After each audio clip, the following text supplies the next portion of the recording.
The U.S. military and people who were bombed in Hawaii were very angry and demoralized. It was in revenge for the attack on Pearl Harbor in April 1942 when the U.S. finally entered the Japanese mainland and flew by surprise. This revenge operation was the famous Doolittle Raid. It was the first attack by the United States on mainland Japan, and at the same time, it was also the first airstrike in history in which Japan was attacked by foreign forces on its mainland. Although damage to Japan was minor at the time, the Doolittle airstrike was a surprise to the Japanese military, which boasted of having an impenetrable sky.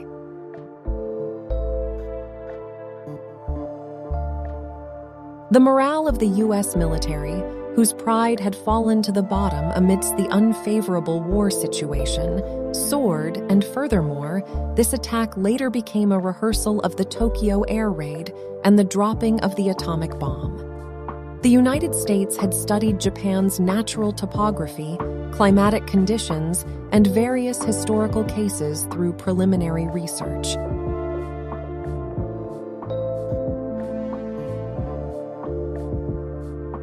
In particular, the United States came to observe the Great Meireki Fire that occurred in the Edo period and the Great Kanto earthquake of 1923. They also found out that Japan's large cities, which were made of wooden houses, were very vulnerable to fire. Based on these facts, it was concluded that an airstrike using incendiary bombs could inflict the most effective damage, so the M69 incendiary bomb using napalm was developed.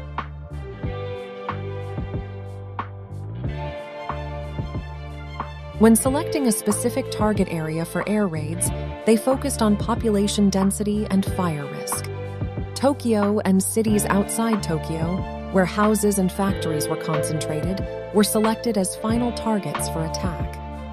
In this way, the plan to destroy the Japanese mainland was completed, but the problem was that the U.S. had to fly with a huge number of high explosives and incendiary bombs, so it was necessary to create a stable bombing base or airfield.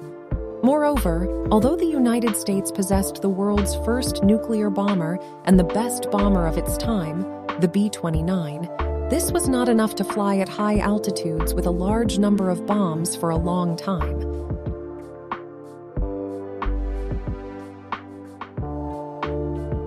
However, they were afraid of Japan's absurd kamikaze strategies to fly at low altitudes. At first, with the help of his ally Chiang Kai-shek of the Nationalist Party of China, he tried to utilize airfields in China, but even this plan did not work.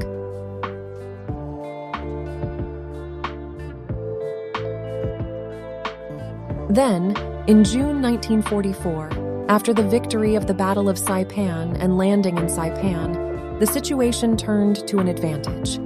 The distance between Saipan and Tokyo is about 2,500 kilometers, so the B-29's capabilities were fully utilized in terms of the planned altitude as well as the bomb capacity.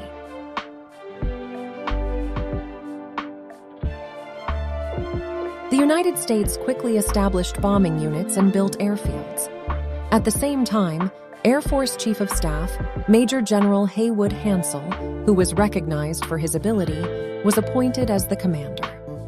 Hansell despised and hated kamikaze strategies, so he was the first to fly a reconnaissance plane over Tokyo to target and bomb Japanese aircraft factories.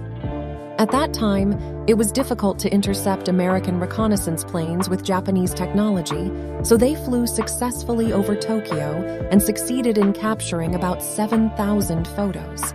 In fact, Japan tried to shoot down the reconnaissance aircraft using all its technologies, but while the United States successfully carried out 17 reconnaissance operations, the Japanese military only took down one reconnaissance aircraft.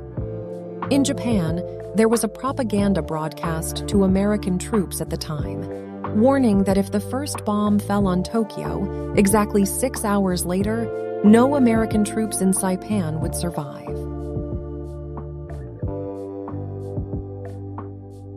Finally, in November 1944, about 100 B-29s, each loaded with 2.5 tons of bombs, started moving.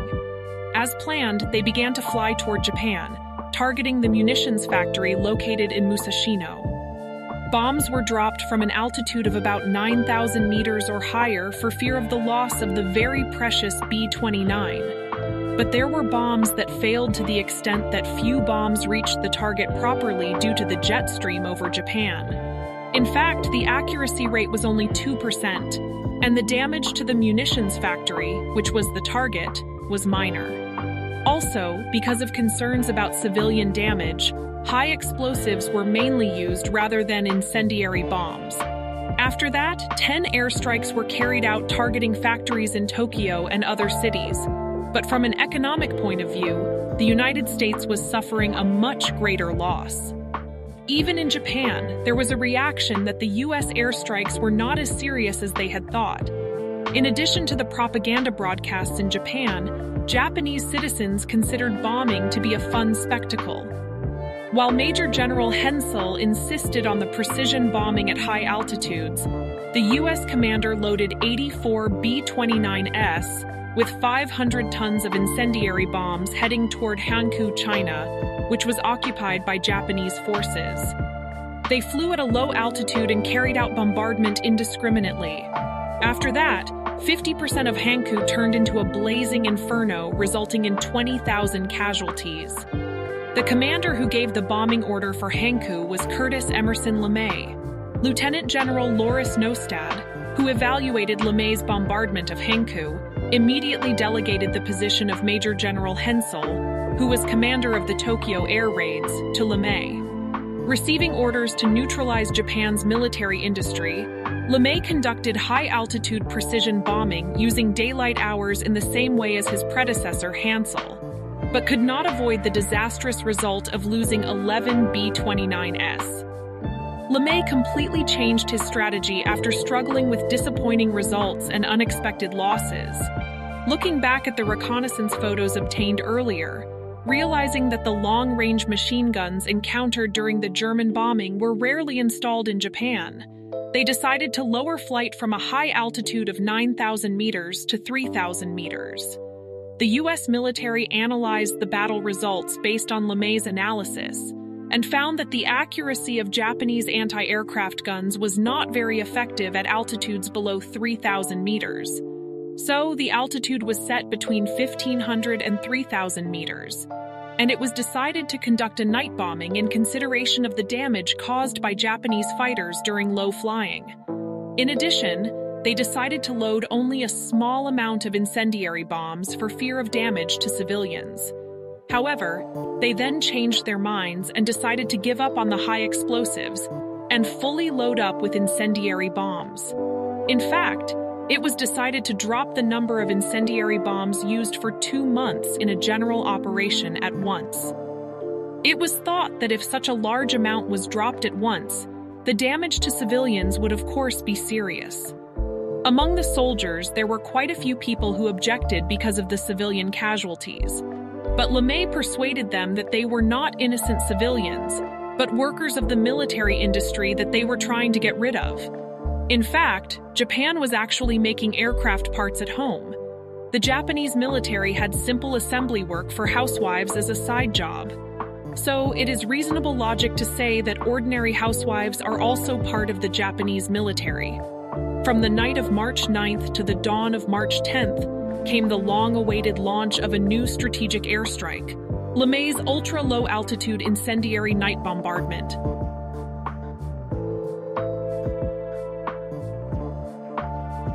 There were a total of 325 B-29 bombers that were sent, and the incendiary bombs were loaded with about 7 tons of incendiary bombs, for a total of about 2,400 tons. Originally, LeMay was a frequent spearhead commander, but this time he had Brigadier General Thomas Power, whom he trusted most, lead instead. At 10:30 p.m. Japanese Standard Time on March 9th, radio broadcasting was stopped, and an alert was issued. But Japan disbanded the alert after seeing the flying object evacuate. It was actually an American reconnaissance aircraft. After the alert was lifted, the US B-29 squadron approached Tokyo, and on March 10th at 12:07 a.m., incendiary bombs started pouring down like a raging storm over Tokyo. The incendiary bombs that fell to the ground colored the dark night sky with dazzling golden color. After No. 1's bombing was over, No. 2 flew in and continued bombing diagonally across, and 280 of the 325 bombers sent were completely successful in the bombing. A total of 1,700 tons of napalm incendiary and 8,000 cluster bombs were dropped on Tokyo. The spot where the B-29 squadron passed was spewing flames in an X shape. The flames were caught in the turbulence, and there was a scene where a wooden house and a munitions factory, as well as people, were devoured by the flames. At that time, Tokyo was said to have a well-equipped firefighting system, but the United States had calculated these points, and such a firefighting system was of no use at all for an outpouring of this amount of incendiary bombs. In fact, more than 8,000 well-trained firefighters and 1,000 fire engines were deployed. But in just 30 minutes, the fire engines that worked to extinguish the fire were almost destroyed, and many firefighters were killed. On the other hand, after the bombing, many refugees fled desperately and hurriedly to Kanensa Temple because they believed that they would be cared for by the Buddha because they had never been affected by various fires. However, due to the nature of the temple, the structure was only made of wood, and the temple quickly turned into a huge crematorium. And the Yoshiwara quarter was also utterly in ashes. At that time, the geishas tried to escape, but the administrators who were strict about the escaped geishas closed the front door, and in the end, they were all burned to death. As a result, the American bombing devastated Tokyo in about 5 hours.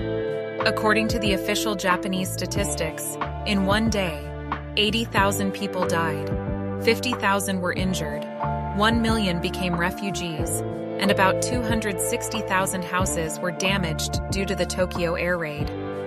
The bombing method using the B-29 bomber was also applied in the carpet bombing of the North Korean side during the Korean War, resulting in a huge number of civilian casualties. Many experts view these indiscriminate strikes as a factor in bringing the Pacific War to an end, resulting in no more casualties and Japan's rapid surrender. Of course, the atomic bombing decisively led to Japan's surrender, but it was true that this gruesome air raid on Tokyo served as a decisive factor in completely defeating the will of the Japanese military and people. Thank you for watching the video, Bombing of Tokyo, provided by History and Current Events. Gina, Cindy, and Bella have contributed so far as narrators. Thank you.